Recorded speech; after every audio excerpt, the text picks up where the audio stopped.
America ने चुपके एक बड़ा ऐलान कर दिया है और वो ऐलान ये कि ईरान के खिलाफ ऑपरेशन एपिक फ्यूरी खत्म हो चुका है। और ये ऐलान किसी और ने नहीं बल्कि अमेरिकी विदेश मंत्री मार्को रूबियो ने प्रेस ब्रीफिंग के दौरान एक सवाल का जवाब देते हुए किया है। Operation Epic Fury is concluded. We achieved the objectives of that operation. हालांकि इस ऐलान के साथ मार्को रूबियो ने यह भी जोड़ा है कि अमेरिका आगे किसी और परिस्थिति के पैदा होने का इंतजार नहीं कर रहा है और ये भी कि अमेरिका शांति की राह चुनना पसंद करेगा जो कि ईरान ने अब तक नहीं चुना है। बहरहाल अमेरिकी राष्ट्रपति ट्रंप अमेरिकी कांग्रेस को इस बाबत नोटिफाई कर चुके हैं कि ऑपरेशन एपिक फ्यूरी पूरा हो चुका है। वजह साफ है कि 60 दिन की मियाद पूरी हो गई थी और ट्रंप ने कांग्रेस से मंजूरी नहीं ली थी। ट्रंप विरोधी जब सवाल उठा रहे थे तो पहले ट्रंप प्रशासन ने सीज फायर की आड़ में बचने की कोशिश की कि युद्ध के 60 दिन पूरे नहीं हुए हैं। यहां आपको बताते चलें कि 18 साल तक वियतनाम युद्ध में फंसे होने के बाद 1973 में बने वॉर पावर्स रेजोल्यूशन के तहत अमेरिकी राष्ट्रपति को लंबे सैन्य अभियान के लिए कांग्रेस की मंजूरी लेनी होती है। कोई युद्ध अगर 60 दिनों से लंबा चले तो कांग्रेस से युद्ध की औपचारिक घोषणा या मिलिट्री फोर्स के इस्तेमाल का ऑथराइजेशन जो है वो ज़रूरी है या इसकी अवधि बढ़ाने की जो कि अधिकतम 30 दिनों तक बढ़ाई जा सकती है सैन्य वापसी आदि जैसे प्रावधानों के तहत या उसकी ज़रूरत के मद्देनज़र। नमस्कार, मैं हूं उमाशंकर सिंह और मेरे इस पॉइंट में आपका स्वागत है। अगर आपने हमारा चैनल यूएसपी सब्सक्राइब नहीं किया है तो कर लीजिए, चाहें तो इसके मेंबर भी बन सकते हैं जिसका विकल्प चैनल पेज पर आपको नज़र आ रहा होगा। आते हैं पॉइंट की बात पर। मार्को रूबियो का ऐलान काफ़ी मार्के वाला है। ऑपरेशन एपिक फ्यूरी खत्म हो गया लेकिन अमेरिकी अभियान जारी है। मामला कुछ सुना सुना सा लगता है लेकिन खैर उधर नहीं जाते हैं। अमेरिका ये साबित करने की जिद पाले बैठा है कि वो जीत गया है। हालांकि जिस मकसद से उसने ऑपरेशन एपिक फ्यूरी शुरू किया उसमें से कोई मकसद पूरा नहीं हुआ है और ये मैं नहीं बल्कि अमेरिकी दावा ही कहता है। अमेरिका अब तक न तो ईरान को एटमी हथियार न बनाने के लिए तैयार कर पाया है, न ही लंबी दूरी की मिसाइलें न बनाने को राजी कर पाया है और न ही संवर्धित यूरेनियम हासिल कर पाया है। वो ये दावा ज़रूर करता है कि उसने ईरान के परमाणु ठिकाने, हवाई सैन्य ताकत और मिसाइल क्षमता, ईरानी नेवी, ईरानी लीडरशिप सबको ख़त्म कर दिया है, लेकिन फिर भी उसे अपने पर भरोसा नहीं लग रहा। तभी तो वो शर्तों के साथ अड़ा हुआ है कि ईरान एटमी हथियार न बनाने की गारंटी दे, संवर्धित यूरेनियम अमेरिका को सौंप दे, आदि आदि। ईरान मान नहीं रहा है और तभी अंतिम समझौता नहीं हो पाया है और इस बीच पाकिस्तान की मध्यस्थता जारी है। ये बात खुद अमेरिकी राष्ट्रपति ट्रंप के ताज़ा पोस्ट से भी जाहिर होता है। तो आइए जानते हैं कि अमेरिका ईरान के मुद्दे पर चल क्या रहा है और जो मौजूदा शांति सी स्थिति दिख रही है वो तूफान के गुजर जाने के बाद की शांति है या फिर किसी बड़े तूफान के आने की पहले की शांति। अमेरिकी राष्ट्रपति ट्रंप ने ट्रुथ सोशल पर पोस्ट किया है जिसमें उन्होंने अपने उस बड़े प्रोजेक्ट फ्रीडम को कुछ समय के लिए रोकने का ऐलान किया है, जिस प्रोजेक्ट फ्रीडम को वो अमेरिकी सैन्य ताकत की शान से जोड़कर चल रहे थे। सवाल है कि प्रोजेक्ट फ्रीडम है क्या और ये भी कि उसे क्यों रोका गया, पॉज क्यों किया गया। अमेरिका ने 4 मई को ही यह फैसला सुनाया कि वो उन व्यापारिक जहाज़ों को हॉर्मुज स्ट्रेट के रास्ते निकालेगा जो ईरान की वजह से 2 महीने से लंबे समय से फारस की खाड़ी में अटके पड़े हैं, फंसे पड़े हैं। एक जानकारी के मुताबिक हॉर्मुज स्ट्रेट के पश्चिम में 2000 से अधिक जहाज़ फंसे हुए हैं। अमेरिकी सेना के मुताबिक करीब 87 देशों के 22,000 से अधिक नाविक इन जहाज़ों पर फंसे हुए हैं, वहाँ पर मौजूद हैं। अमेरिकी राष्ट्रपति ट्रंप ने ऐलान किया कि मध्य पूर्व के विवाद में जो देश शामिल नहीं हैं उनके जहाज़ों को निकाला जाएगा, दुनिया के उन देशों के जहाज़ों को जिनका विवाद से कोई लेना देना नहीं है। ट्रंप ने इसे मानवीय मदद के तौर पर पेश किया क्योंकि इन जहाज़ों पर जो नाविक फंसे हैं, उनको खाने पीने की दिक्कत हो रही है और ये सच्चाई है। इसके लिए अमेरिका ने अपनी वायुसेना और नौसेना को लगाया। नौसेना का काम ईरान की तरफ से समुद्री पानी में एक प्रोटेक्शन लाइन बनाना और हॉर्मुज स्ट्रेट से जब जहाज गुजरे, व्यापारिक जहाज गुजरे, तो उस पर ईरान के हमले को रोकना, उसे नाकाम बनाना है। जबकि अमेरिकी वायुसेना का काम मोटे तौर पर इस पूरे समुद्री क्षेत्र पर ऊपर से नजर रखना और अमेरिकी पोतों या व्यापारिक जहाज़ों पर ईरानी हमले के खतरे को ख़त्म करना बताया गया।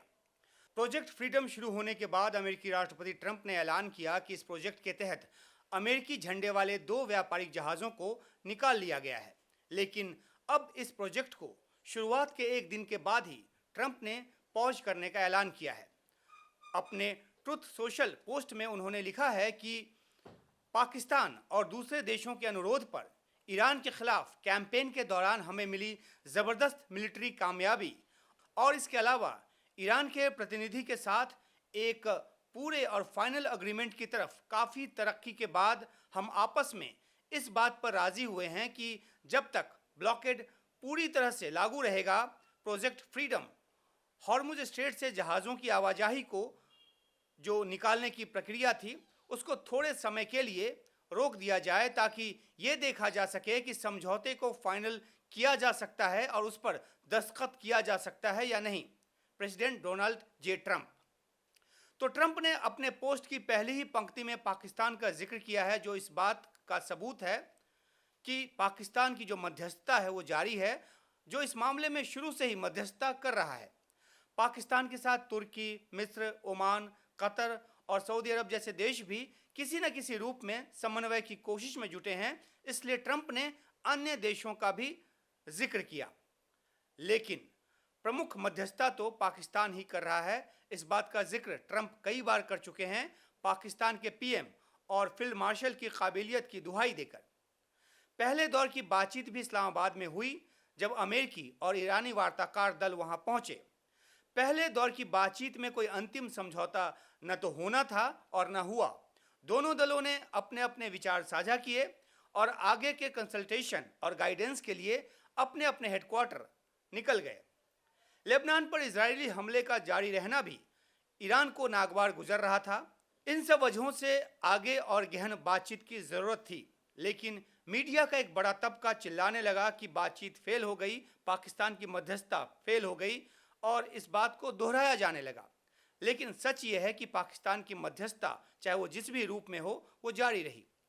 दूसरी बार इस्लामाबाद में फिर तैयारी हुई। ट्रंप ने जेडी वेंस को भेजने का ऐलान भी कर दिया। इस्लामाबाद में सुरक्षा तैयारियों के लिए दनादन अमेरिकी जहाज भी उतरने लगे। इस्लामाबाद और रावलपिंडी के प्रमुख इलाकों को कई दिनों के लिए आम लोगों के लिए रेस्ट्रिक्टेड भी कर दिया गया। हालांकि अमेरिका और ईरान के बीच दूसरे दौर की सीधी बातचीत नहीं हो पाई। ईरानी विदेश मंत्री अराक्ची के नेतृत्व में ईरानी वार्ताकार दल इस्लामाबाद आया तो, लेकिन वो पाकिस्तान को अपना नज़रिया, अपनी स्थिति बताने आया।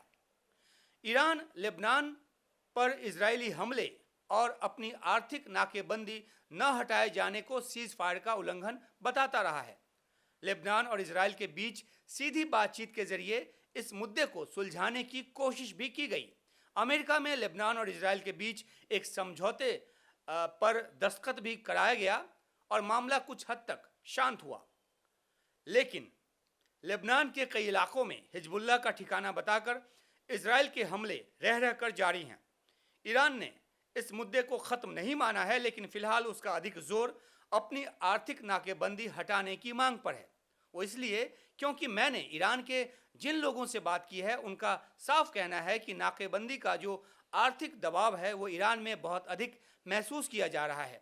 एटमी हथियार और लंबी रेंज की मिसाइल न बनाने की गारंटी और एनरिच्ड यूरेनियम सौंपने जैसी शर्त अलग बोन ऑफ कंटेंशन है जो अंतिम समझौते में बाधक है, और जब तक इस पर ईरान तैयार नहीं हो जाता तब तक ट्रंप ईरान को रियायत देने को तैयार नहीं है, ईरानी बंदरगाहों से समुद्री नाकेबंदी हटाने को तैयार नहीं है, और इसलिए उन्होंने यहाँ तक ऐलान कर दिया कि 18 घंटे का सफ़र कर अमेरिकी टीम को इस्लामाबाद भेजने का कोई मतलब नहीं है, बातचीत टेलीफोन के ज़रिए भी हो सकती है।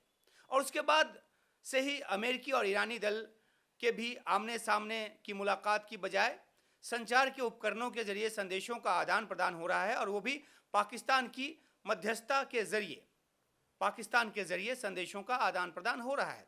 तभी आपने देखा कि 26-27 अप्रैल को ईरान ने 14 सूत्री जो नया प्रस्ताव भेजा वो पाकिस्तान के जरिए भेजा। इस प्रस्ताव में ये बात कही गई कि अमेरिका अपनी नाकेबंदी हटाए, फिर ईरान हॉर्मुज स्ट्रेट खोल देगा। इस प्रस्ताव में एटमी मुद्दों पर बातचीत बाद में रखने की बात की गई, लेकिन अमेरिका इससे सहमत नहीं हुआ और अमेरिका ने बदले में अपना प्रस्ताव पाकिस्तान के जरिए ईरान को भेजा। 3 मई को ईरानी विदेश मंत्रालय की तरफ से कहा गया कि इस प्रस्ताव की समीक्षा की जा रही है, और इसी बीच अमेरिका ने प्रोजेक्ट फ्रीडम का ऐलान कर दिया और फिर चीज़ें और तेज़ी से बिगड़ती नजर आईं। पहले तो ईरान ने अमेरिकी जहाज़ों पर हमले का दावा किया। ईरानी सरकारी मीडिया ने फायर होती मिसाइलों का वीडियो भी जारी कर दिया। अमेरिका की तरफ से खंडन आया कि उसके किसी जहाज़ पर हमला नहीं हुआ है, और उसके बाद फिर पता चला कि हमले की जद में दक्षिण कोरिया ऑपरेटेड मल्टीपर्पस कार्गो जहाज़ आया है, जिसका नाम HMM नामू NAMU नामू था। इसके इंजन रूम में आग लग गई, जिस पर बाद में काबू कर लिया गया। कोई हताहत नहीं हुआ। गनीमत की बात यह रही। और जब 4 मई को यूएई के फुजैरा पोर्ट पर हमला हो गया तो लगा कि अब मामला हाथ से निकल गया है। लगा कि युद्ध फिर से भड़क उठेगा, क्योंकि इन हमलों से फुजैरा के तेल ठिकाने पर आग लग गई। इसमें 3 भारतीय नागरिक भी घायल हो गए। भारत ने भी इस हमले की निंदा की। अमेरिका ने हमले के लिए ईरान को जिम्मेदार बताया। ईरान ने हमले में अपना हाथ होने से इनकार किया, कहा कि इस हमले के लिए अमेरिका को जिम्मेदार ठहराया जाना चाहिए। इस हमले के बाद लगा कि ट्रंप अब अपना आपा फिर खो देंगे। वे वैसे ही कई बार ईरान को मिटाने की बात कर चुके हैं। 4 मई को भी एक इंटरव्यू में उन्होंने प्रोजेक्ट फ्रीडम पर हमले की सूरत में ईरान को धरती के चेहरे से उड़ा देने की धमकी दी, लेकिन वे ये भी जानते हैं कि ये मुश्किल ही नहीं, नामुमकिन भी है।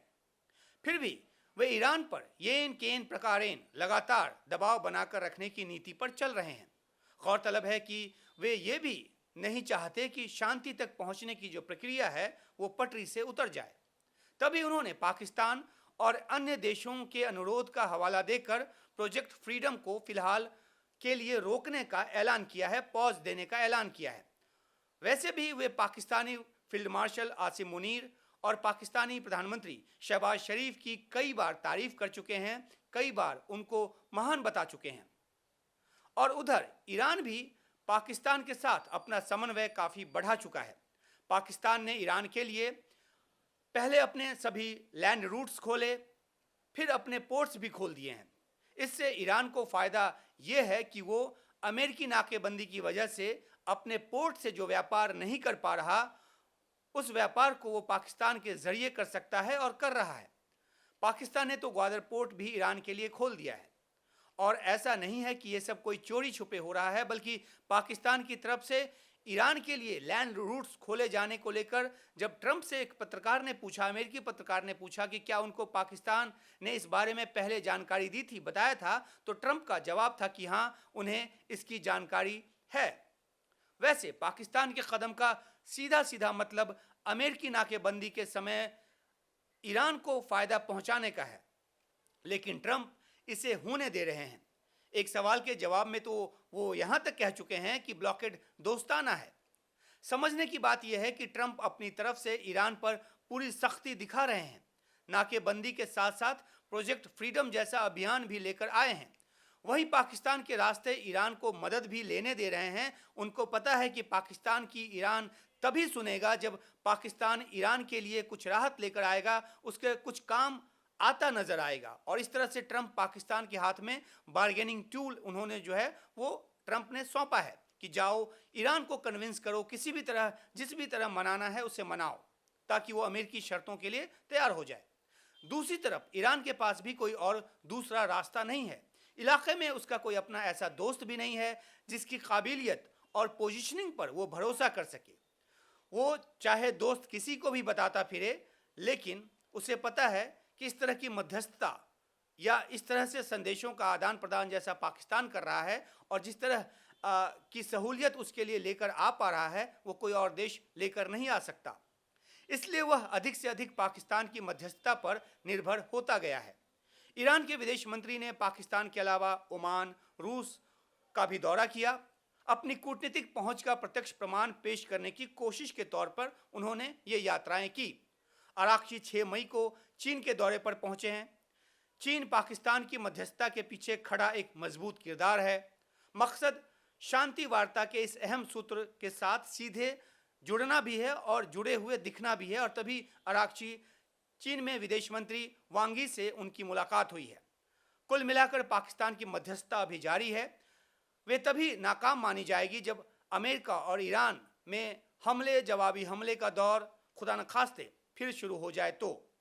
और बकौल मार्को रूबियो, एपिक फ्यूरी तो पूरा हो चुका है, यानी कि अमेरिका ने जो एक ऑपरेशन की औपचारिक शुरुआत की थी उसका औपचारिक अंत हो चुका है। ये अलग बात है कि अमेरिका इस समाप्ति के ऐलान के बाद भी ईरान के खिलाफ अपने अभियान को जारी रखने की बात कर रहा है, क्योंकि उसका जो मंसूबा है एक अपनी शर्तों के हिसाब से डील का, वो पूरा नहीं हुआ है और इसलिए वो अपनी ज़िद पर अभी भी अड़ा हुआ है। आपको हमारा ये वीडियो कैसा लगा बताइएगा ज़रूर। और जैसा कि मैंने आपसे अपील की कि अगर आपने उमाशंकर सिंह पॉइंट को सब्सक्राइब नहीं किया है तो कृपया सब्सक्राइब करें, नोटिफिकेशन बटन ऑन करें और इंतज़ार करें अगले वीडियो का। फिलहाल नमस्कार।